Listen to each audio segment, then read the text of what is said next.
पिछले दिनों मैं जब यूरोप की यात्रा पे गया, सुनिएगा भाई साहब, तो एक कवित्री को मैं साथ ले गया। तो सो रही थी, मैं सुबह सुबह घूमने निकल गया। वहाँ मिसिस दीपक जी वहाँ पर है ना, एक बहुत बढ़िया म्यूजियम था। तो उसके गेट पे छोटी छोटी अंग्रेजन खड़ी थी, छोटे छोटे कपड़ों में। मैंने कहा जी आप क्यों खड़ी हो? बोली हम गाइड हैं, यहाँ घुमाती हैं। मैंने कहा अच्छा, कितने पैसे?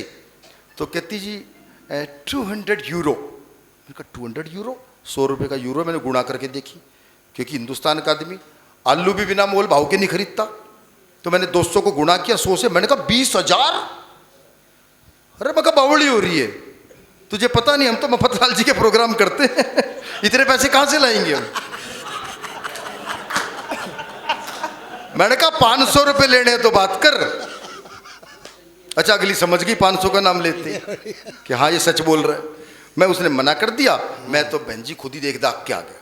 काहे के 20,000 देने थे, तो मैं देख दाख के आ गया। लेकिन बहुत शानदार प्रोग्राम था। मैंने वापस आके कवित्री को बताया, मैंने कहा जी प्रोग्राम बहुत शानदार था, बहुत ही बढ़िया म्यूजियम, क्या फव्वारे, क्या लाइटिंग।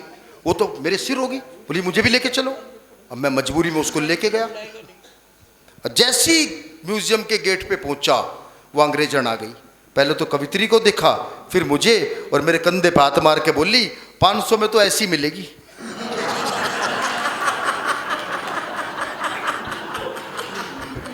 तो कई बार ऐसी मिलती है भाई साहब कि आदमी सोचता है कब पीछा छूटे। वो कॉलेज के दो दोस्त बहुत पुराने, उस टाइम मोबाइल भी नहीं होते थे, वो बहुत दिनों बाद आपस में मिले। एक ने पूछा और मित्र कैसे कटे इतने साल? बोला जी मैंने कॉलेज के तुरंत बाद शादी कर ली। बोला ये बहुत अच्छा किया। बोला इतना अच्छा भी नहीं किया, क्योंकि मेरी पत्नी बहुत झगड़ालू थी। बोला ओहो, फिर तो तेरा जीवन नरक बन गया होगा। बोला नहीं, इतना नरक भी नहीं बना, क्योंकि मुझे दहेज में 20 लाख रुपए मिले थे। बोला अरे वाह, तेरी तो वल्ले वल्ले हो गई। बोला ना, इतनी वल्ले वल्ले भी नहीं हुई, क्योंकि उस 20 लाख से मैंने एक दुकान खरीद ली, लेकिन दुकान पे ग्राहक ही नहीं चढ़ता था। बोला हो, फिर तो बहुत परेशानी हुई होगी। बोला नहीं, इतनी परेशानी भी नहीं हुई, क्योंकि दुकान थोड़े दिन बाद ही मैंने 40 लाख की बेच दी। अरे बोला तेरी तो 5 उंगलियां घी में, सिर कढ़ाई में। बोला जी इतना भी सिर कढ़ाई में नहीं गया, क्योंकि उस 40 लाख से मैंने एक मकान ले लिया, लेकिन मकान में आग लग गई। बोला हो, तू तो बहुत दुर्भाग्यशाली निकला। बोला नहीं, इतना दुर्भाग्यशाली भी नहीं निकला, क्योंकि पत्नी भी उसी में जड़ के मर गई। मामला साफ, हम जहाँ से चले थे वहीं आ गए। कमाल है। लेकिन मैं, अभी आपने डुएट देखा हमारा बलजीत जी का मेरा, मैं चाहता हूँ कि उनकी काव्य प्रस्तुति के लिए मैं उन्हें आमंत्रित करूं। 4 पंक्तियों से मैं उन्हें आमंत्रित करना चाहता हूं कि नारी जब जब सीता बन के वन में जाएगी, वाह वाह, नारी जब जब सीता बन के वन में जाएगी, स्वाभिमान से देश की गर्दन तन ही जाएगी, और अंतरिक्ष को चूम चुके हैं कदम सुनीता के, और प्रतिभा जिसमें हो वो राष्ट्रपति बन ही जाएगी। आप राष्ट्रपति बने ना बने, लेकिन राष्ट्रपति ने इन्हें अवार्ड दिया। बहुत बड़ी बात है, हमारे देश की एक कवित्री राष्ट्रपति अवार्ड लेकर के आई। जोरदार तालियों से स्वागत करें बलजीत कौर तन्हा जी, हमारे देश की एक्ट्रेस और नेत्री और अभिनेत्री दोनों। आप सबने कभी तराजू देखा है? देखा है ना? तराजू का कौन सा पलड़ा नीचे जाता है जिसमें वजन ज़्यादा होता है? तो वो जो तराजू का पलड़ा है, वजन ज़्यादा है, वो नीचे आपका पलड़ा है। आप सब एक बार खुद के लिए तालियां बजा दीजिए। बहुत अच्छे श्रोता इस बार मफतलाल जी ने दिए, पैसे बेशक कम दिए। दिए ये क्या कम है? हाँ, ये तो इनका बड़प्पन है। मफतलाल जी सब चीज़ें मुफ्त की ढूंढते रहते हैं। नाम का प्रभाव पड़ता है बलजीत हाँ, जी, ऐसी इनका नाम मुफतलाल ही रख दिया गया। सच में ढूंढते रहते हैं, किसी से भी बात करते हैं तो पूछते हैं भाई तू मेरे लिए फ्री में क्या कर देगा? विनोद भाई सुनना, तू मेरे लिए फ्री में क्या कर देगा? बोला क्या करना है? बोला देख मैं तो कभी भी फ्री में बुला लेता हूँ, तू क्या करेगा? बोला जी मैं कब्र खोदता हूँ।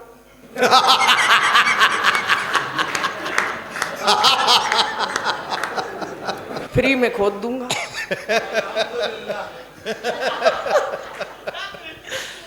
हंसी की बातें कहीं से निकल आती है। लेकिन आज जब मोनिका प्रेम का गीत सुना रही थी और सब ताली बजा रहे थे, तो मुझे लगा कि कौन कहता है बूढ़े इश्क नहीं करते। पुराना कुकर क्या सीटी बजाना छोड़ देता है? तो एक बार खुद के लिए तालियां बजाइए। बहुत ही शानदार अभी कवि सम्मेलन चल रहा है। वैसे भी बलजीत जी कहावत है कि कौन कहता है कि बुढ़ापे में इश्क का सिलसिला नहीं होता, अरे आम तब तक मजा नहीं देता जब तक पिलपिला नहीं होता। देखिए ना, ऐसे काम कीजिए, अब आराम कीजिए, थोड़ी आपकी भी उम्र हो गई है, अब इस उम्र में राम राम कीजिए।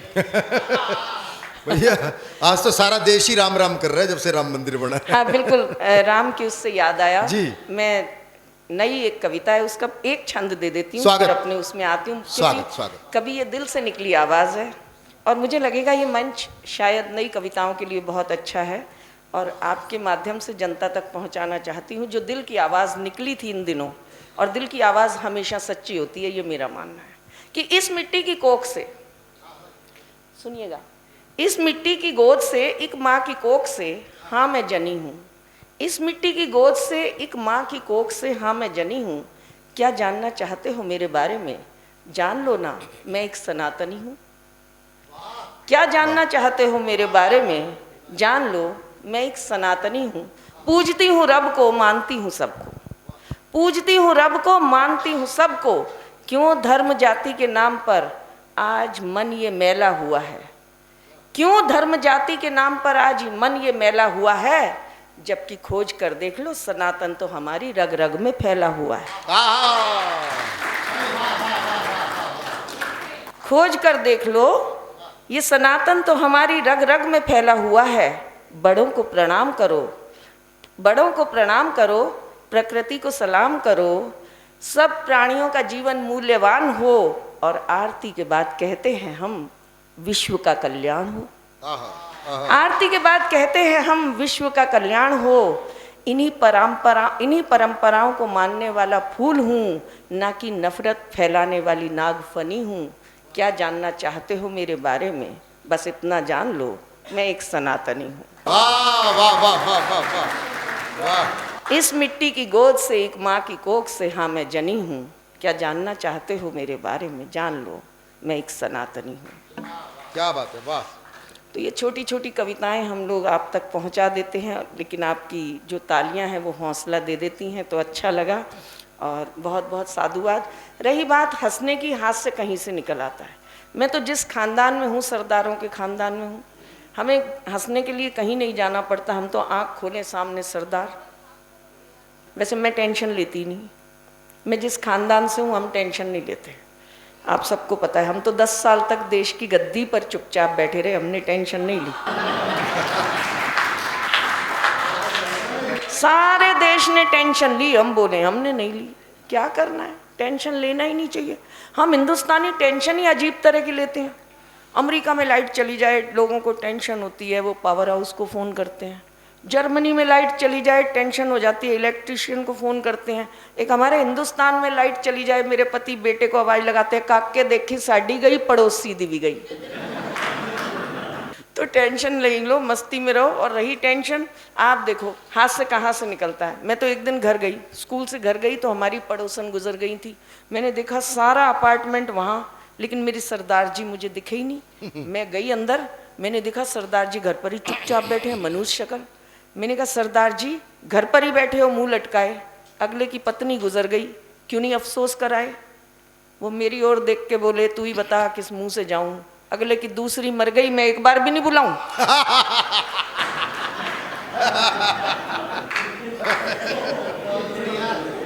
बताओ। अच्छा, हमारे तो पड़ोस में ही ऐसा माहौल हो जाता है कि क्या कहूँ। हमारे एक पड़ोसी हैं, उन्होंने कार ली, लोन लेके ली थी, लेकिन लोन नहीं चुका पाए। तो आपको पता है लोन नहीं चुका हो तो क्या होता है, बैंक वाले आते हैं और जिस चीज़ के लिए लोन लिया होता है उठा के ले जाते हैं। तो बैंक की किस्त नहीं दी तो पड़ोसी कार उठा के ले गए, पति फिर मनुष्य शक्ल बना के बैठ गए। मैंने कहा कार पड़ोसियों की गई, मनुष्य शक्ल तुमने क्यों बनाई? बोले तू नहीं समझेगी। मैं कहा आप समझा दो। बोले देख, पड़ोसी ने लोन लेके कार ली। मैं कहा हाँ जी। बोले लोन की किस्त नहीं दी। मैं कहा हाँ जी। बोले बैंक वाले आए, कार उठा के ले गए। मैंने कहा हाँ जी। बोले काश पहले पता होता, लोन लेके शादी करवाता, किस्त नहीं चुकाता।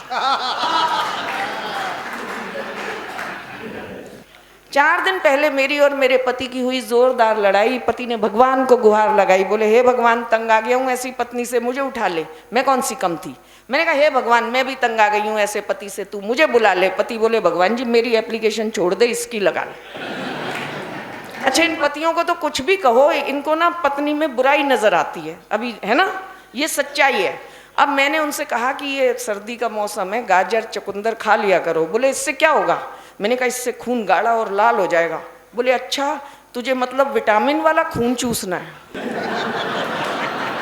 कुछ भी कह लो, उसको पता नहीं कहाँ ले जाते हैं। अभी रास्ते में देर हो गई थी, एक चप्पल की दुकान थी। विनोद बोला दीदी मेरी पत्नी के लिए चप्पल खरीदनी है, पसंद करा दो। मैंने चप्पल पसंद की, ऐसे देख रहा, कह रहा नहीं कोई हल्की दिलवाओ। मैंने कहा क्यों? बोले कोई भरोसा नहीं कब मेरे पे ही ठोक दे।